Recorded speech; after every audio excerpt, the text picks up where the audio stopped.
Assalamualaikum warahmatullahi wabarakatuh. Halo teman-teman, apa kabar semuanya? Baik kan? Nah, jadi sebelumnya kita perkenalan dulu yuk. Kami dari kelompok 2, kelas pendidikan kimia C yang beranggotakan Leli Nuriski, Dita Rahmawati, dan terakhir Kundi Safira. Nah, di sini kita akan membahas dan belajar lebih dalam lagi mengenai sejarah tabel periodik unsur dari awal hingga sekarang yang kita gunakan. Yang menjadi topik bahasan kita antara lain tokoh yang berpengaruh untuk perkembangan tabel periodik unsur dan tabel periodik unsur yang kita gunakan saat ini atau dikenal sebagai tabel periodik unsur modern. Di antara tokoh yang berpengaruh terhadap perkembangan tabel periodik unsur, tokoh pertama adalah Anthony Lavoisier.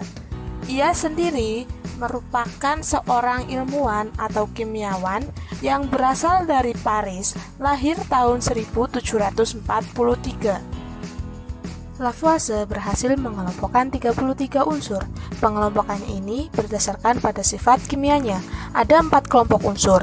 Kelemahan dari teorinya adalah masih sangat umum, sedangkan kelebihannya, hasil pengelompokannya dijadikan sebagai referensi dari berbagai ilmuwan setelahnya. Pengelompokan 4 buah unsur menurut Lavoisier yang pertama yaitu gas meliputi cahaya, kalor, dan lain-lain, dan logam meliputi sulfur, fosfor, dan lain-lain, logam meliputi antimon, perak, dan lain-lain, dan yang terakhir tanah meliputi kapur, magnesium oksida, dan lain-lain.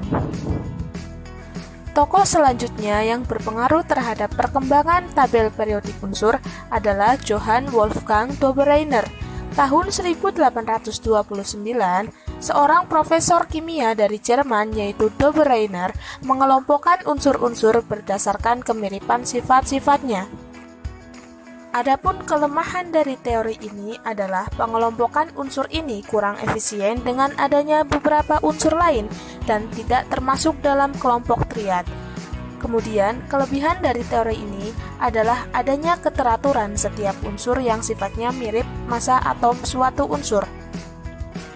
Ini merupakan contoh gambar triad Dobereiner, di mana 3 unsur yang sifatnya mirip massa atom Ar unsur yang kedua merupakan massa atom rata-rata dari massa atom unsur pertama dan ketiga.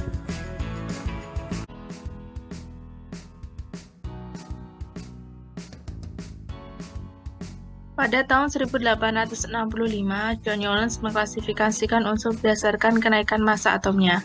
Newlands mengamati ada pengulangan secara teratur keperiodikan sifat unsur.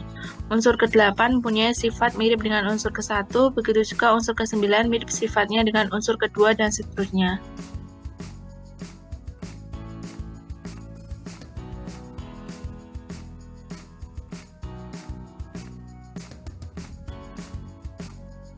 Karena kecenderungan pengulangan selalu terjadi pada sekumpulan 8 unsur, maka sistem tersebut disebut hukum oktav, yang dirumuskan dalam tabel berikut. Sesuai dengan kegemarannya yaitu bermain kartu, ahli kimia dari Rusia Dmitri Ivanovich Mendeleev tahun 1869 mengumpulkan informasi sebanyak-banyaknya tentang unsur. Kemudian ia menulis pada kartu-kartu. Kartu tersebut disusun berdasarkan kenaikan massa atom dan kemiripan sifat.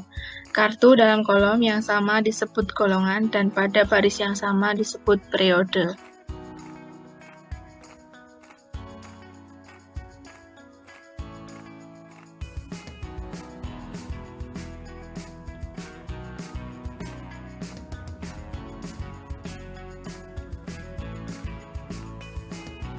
Pengelompokan lebih ditekankan pada sifat-sifat unsurnya, sehingga terdapat tempat kosong dalam tabel periodik tersebut.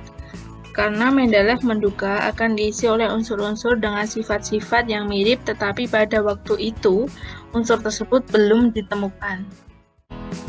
Dan untuk tabel periodik unsur yang terakhir merupakan tabel periodik unsur modern yang ditemukan oleh Henry Quinn Jeffreys Moseley.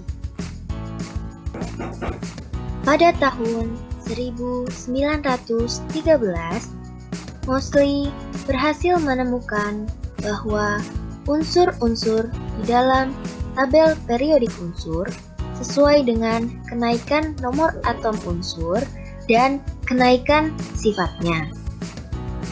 Moseley berhasil menemukan kesalahan yang terdapat pada tabel periodik unsur milik Dmitri Mendeleev, yaitu adanya unsur yang letaknya terbalik antara tellurium dan iodin yang tidak sesuai dengan kenaikan massa atom relatifnya yang ternyata sesuai dengan kenaikan nomor atomnya.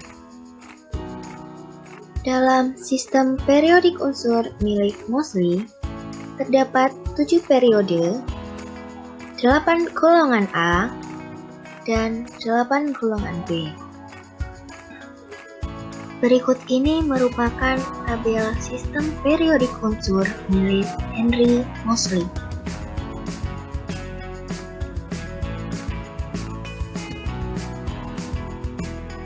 Terima kasih.